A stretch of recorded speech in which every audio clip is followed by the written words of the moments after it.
Hi. I want to tell a story about turning thoughts to things, and also the way that I experienced the thought being a manifestation already. A while ago, maybe even a year ago, I had an idea to write a comedy, a romantic comedy set. I live in Buenos Aires, so set in Argentina and India, where I have a strong connection.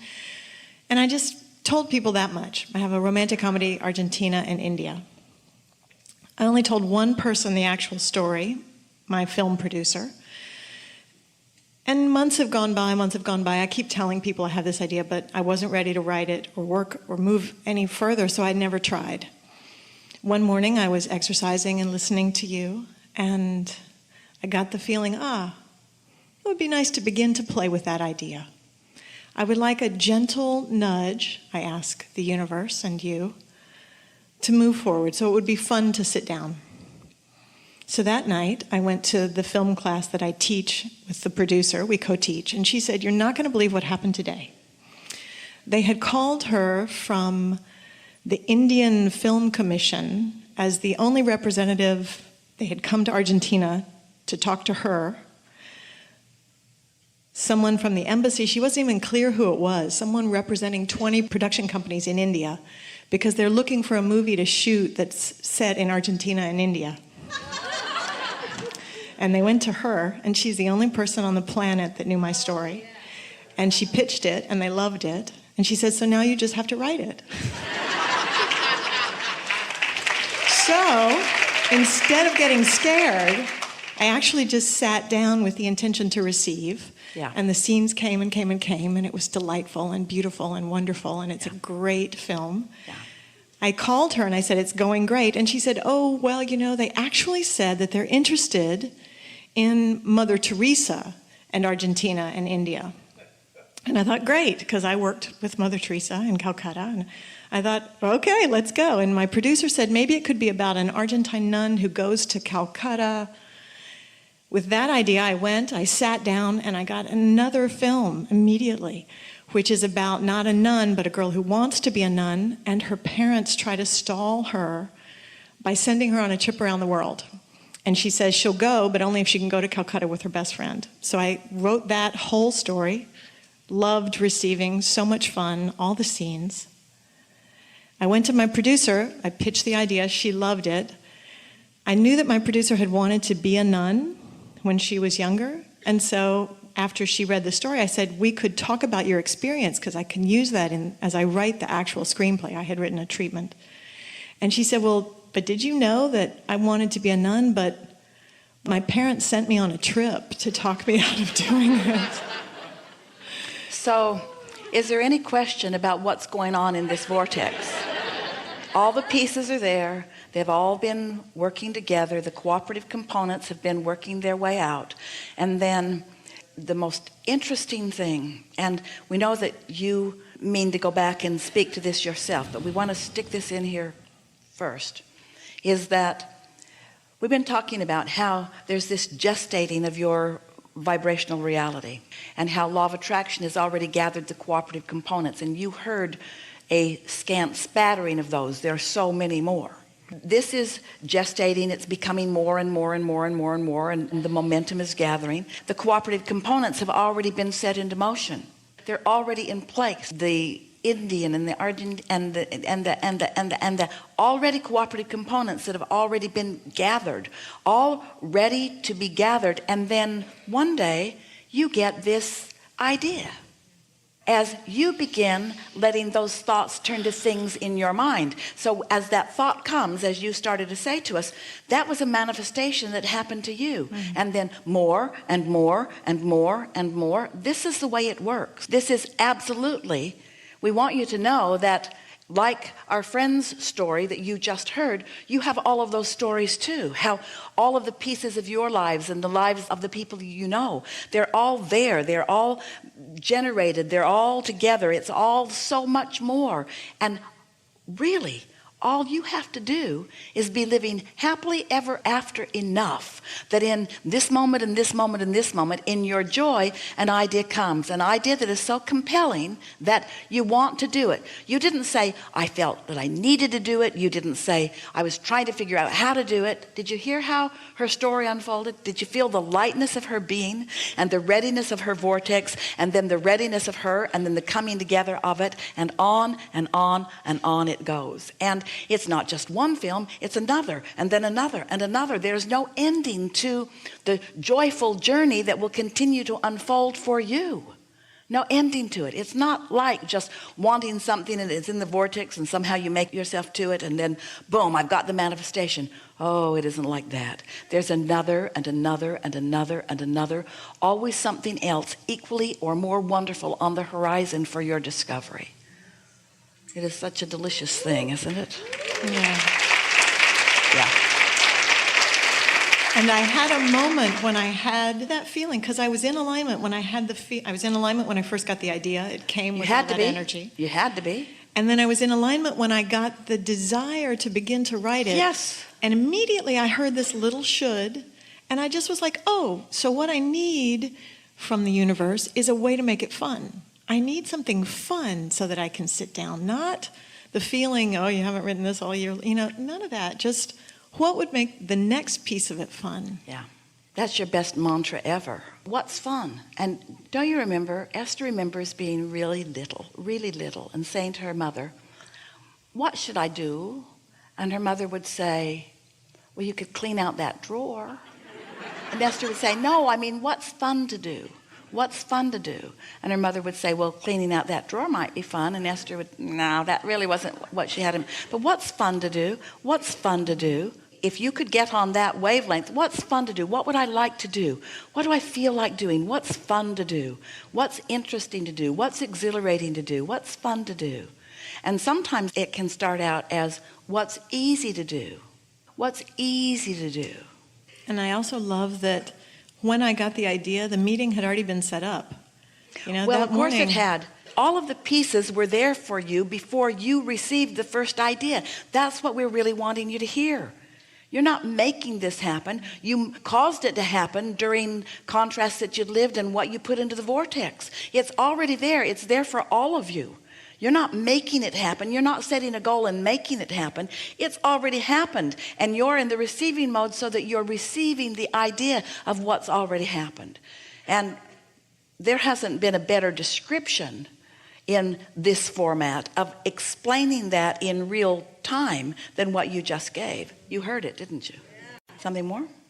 I had another manifestation a month earlier than that, where completely free of resistance, because I was cleaning up my thinking and I had been saying I was ready to date a lot of men, and I realized that meant I wanted to date a lot of near misses, and I just was like, oh, I'd rather find a match. And I wrote it out really clearly.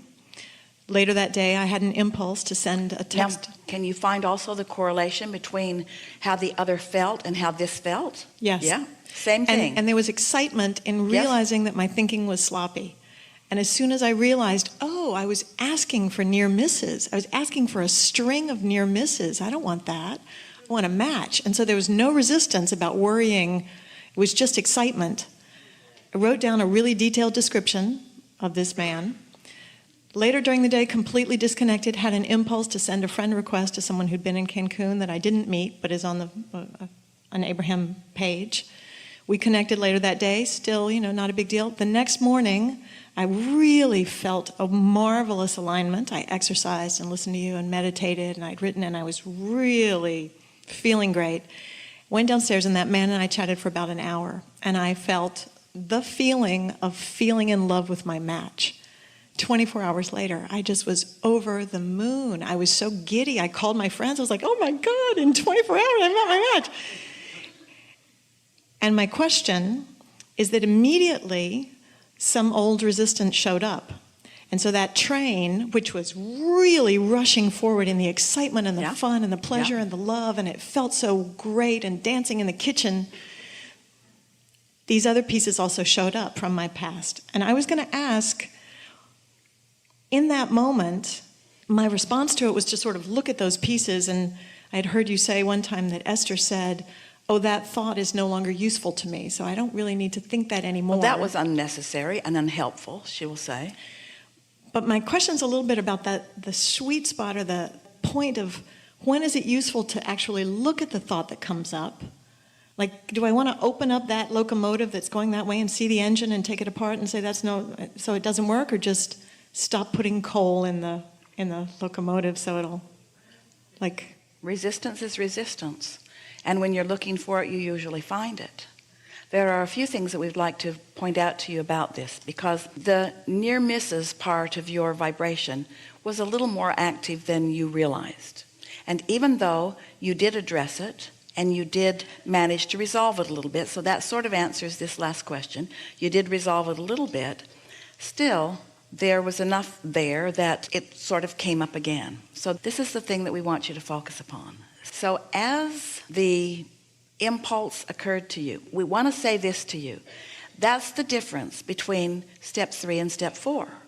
Step 3, you can find yourself in a state of allowance, in a state of receiving, where an idea will come.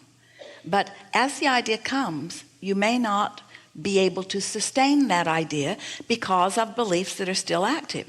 So this gives you an opportunity to acknowledge that and then sort of back away from it in order to allow yourself to get more in the receptive modes. But the question is, could your exhilaration over something else hold you long enough in the receptive mode on this new subject? Or do the active thoughts that are resistant in nature about this subject have to be dealt with? Each experience, you have to figure out whether your focusing on it is causing them to subside a little bit, or whether your attention upon them is causing it to come more to the forefront.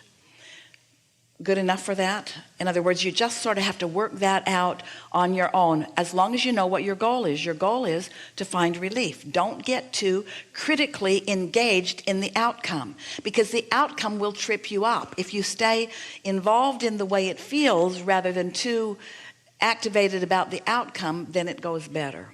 We know that you got that to a large degree, and now we're going to give you something that's really going to help you get it all the way. And that is, you know how fortunate you are that you are able to relax and let a stream of thought flow and create a movie that will be on the screen. Your thoughts will turn to things, and life is exactly the same way. You can all write your movie. You all have a producer called law of attraction, and you all have endless funding called the energy that creates worlds, and you all have everything that is necessary to bring the cooperative components together. In other words, you have a staff, you have a team of non-physicals and currents and laws that are helping you turn your ideas about a movie into a full-fledged movie. You create your own reality, whether it's on the screen or whether it's something that comes into your life experience. So knowing that, that's why there was such power in what you wrote. And so you know how in a movie the scene will change and then you can write it again. Esther plays a game with her grandchildren, and it's something that she learned when she was very, very young, and she tells a story. Yeah, I jumped out of an airplane, and the other person says, oh, that is so good. Or I fell out of an airplane. Oh, that's bad. Well, it's all right because I had a parachute. Oh, that's good. Well, no, it's not really good because the parachute did not open. Oh, that's bad. No, it's all right because there was a haystack down below me. Oh, that's very good. No, that's bad because there was a pitchfork in it. Oh, that's bad. No, it's all right because I missed the pitchfork. Oh, that's good. No, it's bad because I missed the haystack too. And so since Esther told this story to the children, now they want to play that game all the time. And so one of them will start a story. Oh, that's good. No, that's bad. No, that's good. No, that's bad. And they're all sort of practicing film writing, aren't they? So Esther was watching a television series that she likes to watch, and something happened and she said, oh, that's good. And then there was a plot twist immediately. She says, oh, that's bad. And then it changed. She says, oh, that's good. And she began to laugh because this thing went good, bad, good, bad, good, bad, good, bad, good, bad through the whole thing. And Esther's laughing because that's sort of the way the movie makers keep you engaged, is they give you a problem to which they help you find a solution, and then you feel better. But it is sort of the way that the resistance helps you to continue to create and ask for more too.